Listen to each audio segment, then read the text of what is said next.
We heard this morning about the two sides, David's activities in transpersonal psychology and psychical research. And of course, what we want to do now is to see how he in some sense merged those interests and activities.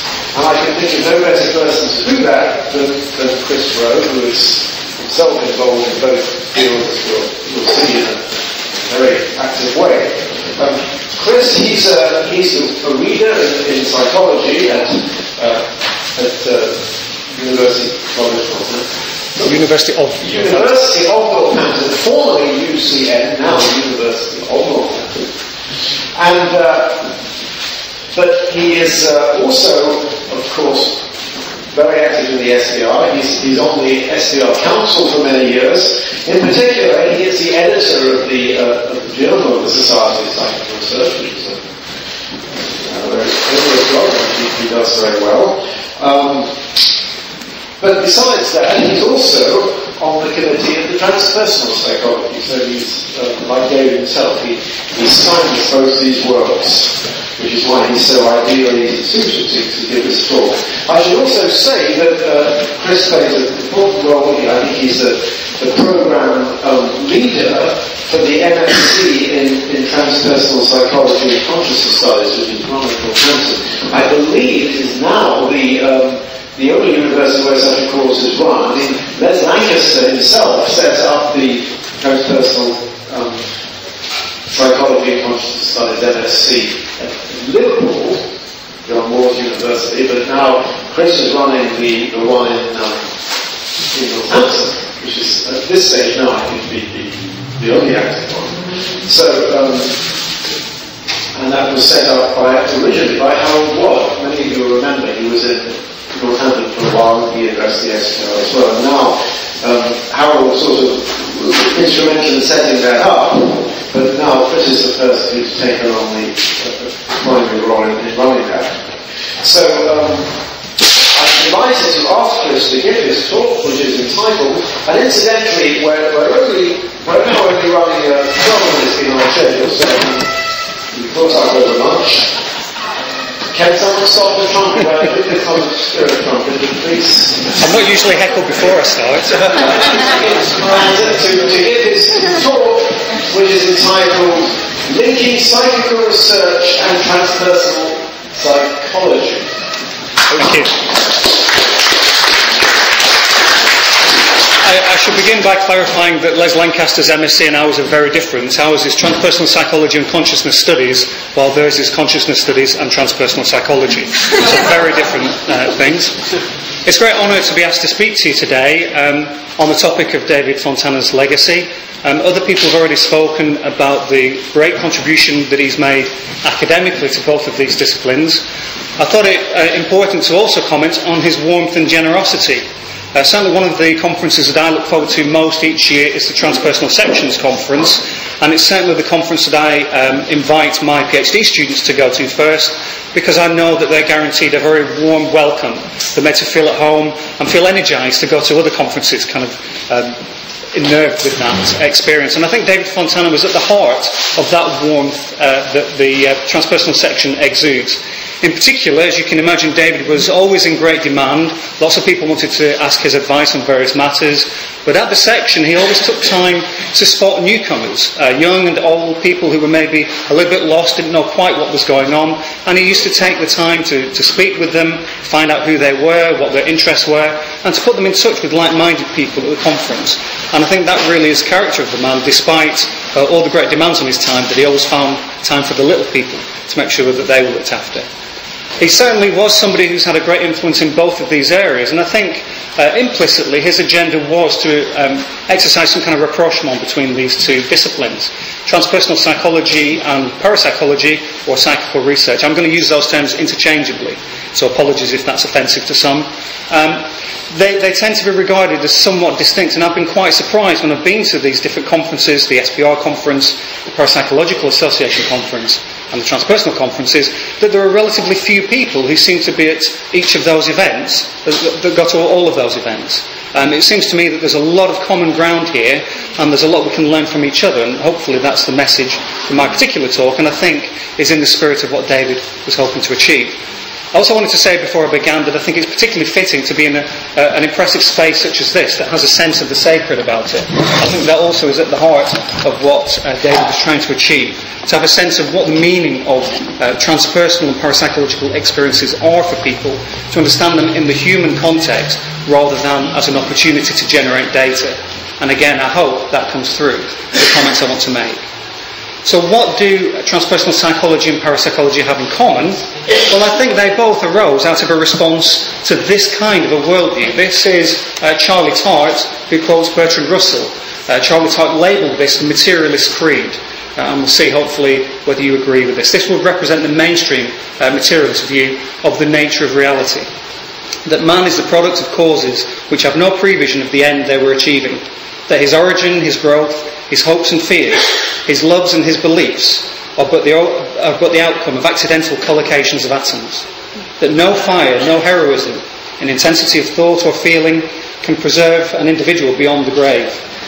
That all the labour of the ages, all the devotion, all the inspiration, all the noonday brightness of human genius are destined to extinction in the vast death of the solar system. And the whole temple of man's achievement must inevitably be buried beneath the debris of a universe in ruins. All these things, if not quite beyond dispute, are yet so certain that no philosophy that rejects them can hope to stand. Thankfully, that's not the last slide in the presentation. That would be quite bleak. That, I think, is the kind of sentiment that is very commonplace still in mainstream scientific circles. People like Dawkins, for example, and is exactly the kind of worldview that I think parapsychology and transpersonal psychology arose out of as a response. In particular, as William Broad mentions, the founding of the SPR, I think, arose out of an unwillingness to simply accept these as axioms, as self-evident. In particular because there were whole classes of experiences and beliefs that existed among the common people, the general population, that told the lie to this kind of interpretation, that seemed to refute this kind of argument, this case. Chris, people can't hear him. Oh, sorry. There you go. And they chose to focus on just those experiences, but ironically to use the tools of science, which in themselves were so impressive, to see whether they might shift the lens to focus on these extraordinary experiences, to see what insight they gave, and to maybe show how we might undermine that materialist worldview, if that was appropriate. And we can see, oh, by the way, I've also been having problems. I was very loath, ultimately, then to use PowerPoint for my presentation, given the comments this morning. And it's worth sharing that I've had real trouble yesterday evening for the first time with my PowerPoint, in that a number of these figures became corrupted. And then when I went back to older versions of the same PowerPoint show, they were corrupted there as well for some reason. I've left this one in, but I couldn't fix this one in time. I managed to fix some of the others. And we can see that the founders of the SPR were especially interested in those classes of phenomena that seemed to contradict that general worldview about the way in which humans were bounded, that our interaction with the wider world was limited to the normal sensory motor systems.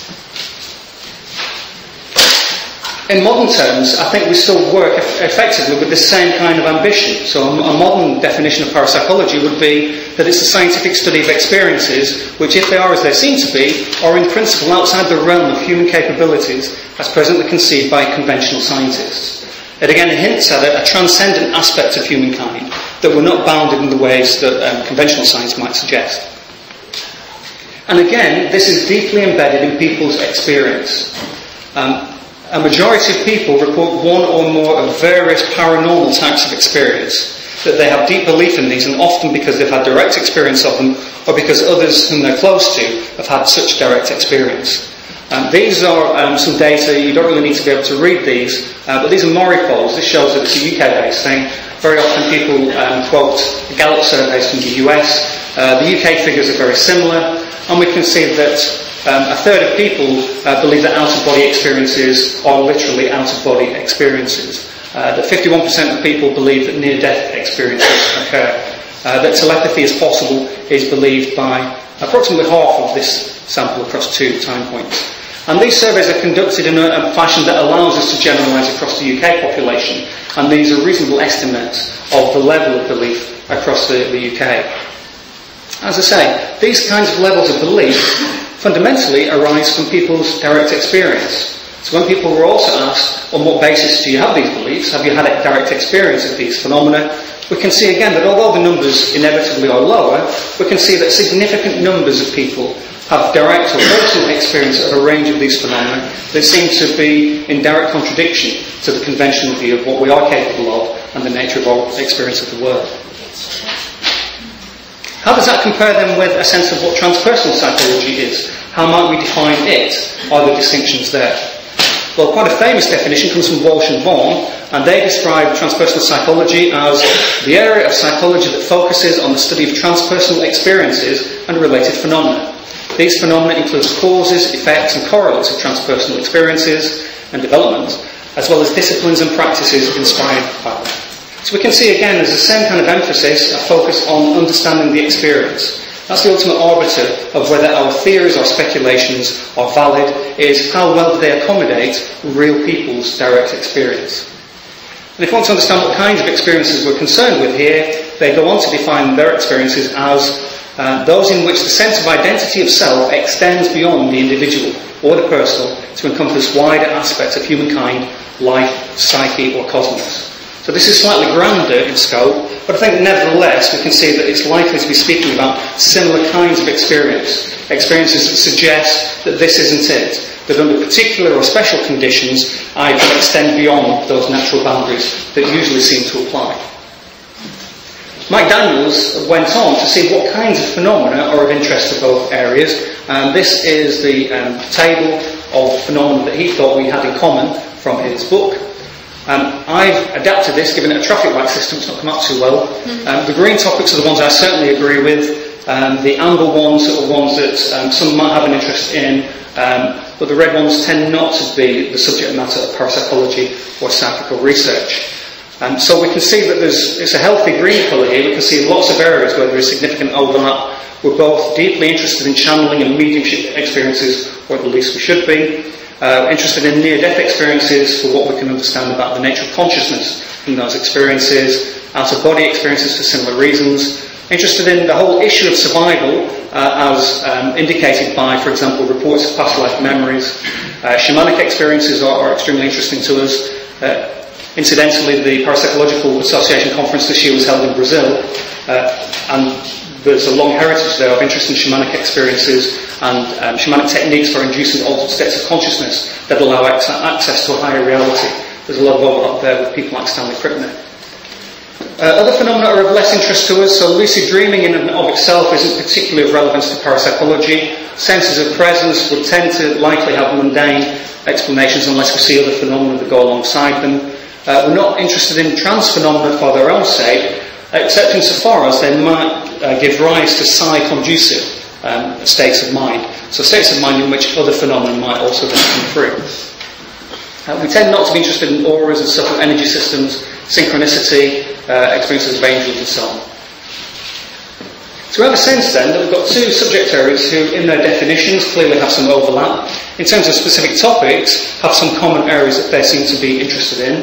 Where are the points of difference? Well, there does seem to be broadly a contrasting approach taken in these two areas, and at one level this might be captured by the sense of parapsychology being particularly interested in articulating the causes of experiences, whereas transpersonal psychology is more interested in articulating the purposes of experiences. What are these experiences for? What can we learn from them for our own personal or spiritual development? And Charlie Tart has a really nice way of capturing the difference between the two. I think he's slightly wrong, but we'll use this as a start point, in suggesting that parapsychology is to transpersonal psychology as physics is to engineering. Parapsychology, like physics, studies the basic nature of reality. It's rather a pure science in that respect. Whereas transpersonal psychology and engineering are concerned with the practical applications of that reality. How can we educate people? How can we encourage them to have greater well-being, to have a greater sense of their own spirituality by learning about what we're discovering in parapsychology in that pure, more kind of academic, more laboratory-based sense? Mike Daniels agrees with that sentiment, and I think there's a key distinction here in that he is less concerned with the validity of the experiences themselves, that we can actually verify them in any objective form. For him, to quote Scripture, it's by their fruits shall you know them. So if those experiences have consequences for the individual that are transformational, then by definition those experiences were transpersonal. Whether or not the status of those experiences as experiences is ambiguous. That would certainly be secondary to Mike. And so he says, if the knowledge we obtain has no practical application in the world in terms of helping people to achieve the kinds of transformation we're investigating, then transpersonal psychology becomes an essentially irrelevant discipline. Each time I've read out that quote, I always feel slightly shameful about the way that parapsychology goes about its business, because I think there's a striking sense in which parapsychology has relatively few applications in the real sense. And where people such as Dean Radin are looking for applications of parapsychology, it tends to be in the trivial sense of artifacts, little mechanisms or gimmicks that you can use. You can construct some material, something that can perform a function that might be saleable. And I think here we're talking about applications in a much deeper sense, and it really needs to be where parapsychology is speaking, as well as transpersonal psychology. In fact, if anything, I think parapsychology has taken the physics model a little bit to an extreme. So Charlie Tart goes on elsewhere to say, the field of experimental parapsychology has been increasingly co-opted by the dominant materialist philosophical paradigm, such that investigators tend to overlook both the philosophical and spiritual implications of psi phenomena. In other words, we've become so caught up in the validity issue. How can we authenticate that those experiences are as they seem to be, that we can present them as some kind of objective data, or set of data, that we lose sight of what the implications of that work might be, and we've become a little bit too hung up on the issue of how we affirm that validity, and the techniques we use to do that. And again, following from the founders of the SPR, I think, in adopting the scientific model, a kind of a Baconian scientific method model, that is really quite stringent and maybe not altogether appropriate under all circumstances. So this is also lifted, I'm afraid. This is from Bob Morris, Bob Morris from the Foundations book. This is his characterisation of the kinds of issues that parapsychologists need to take into account when evaluating data and when designing studies to generate new data. It essentially is based around the idea of attempting to rule out normal explanations. In other words, our purpose in understanding people's experiences is initially to explain away those phenomena, those experiences that can be accountable for in normal, mundane terms. Maybe people were mistaken. Maybe they had access through subtle sensory processes to information.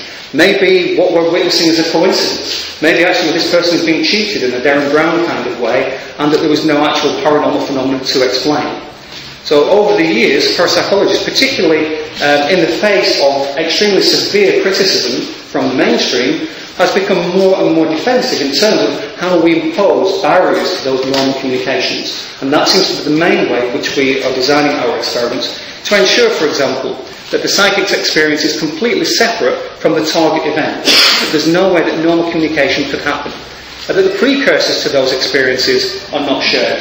As a trivial example, if you receive a phone call out of the blue from a friend that you've not spoken to for maybe 15 years, you've been listening to the radio, and a radio song made you think of a friend, suddenly the phone rings and it's them, out of the blue. How on earth could they phone you at that point? Well, it may very well be that they were also listening to the same radio station, and hearing that same song prompted them to think of you, and that's why they phoned you.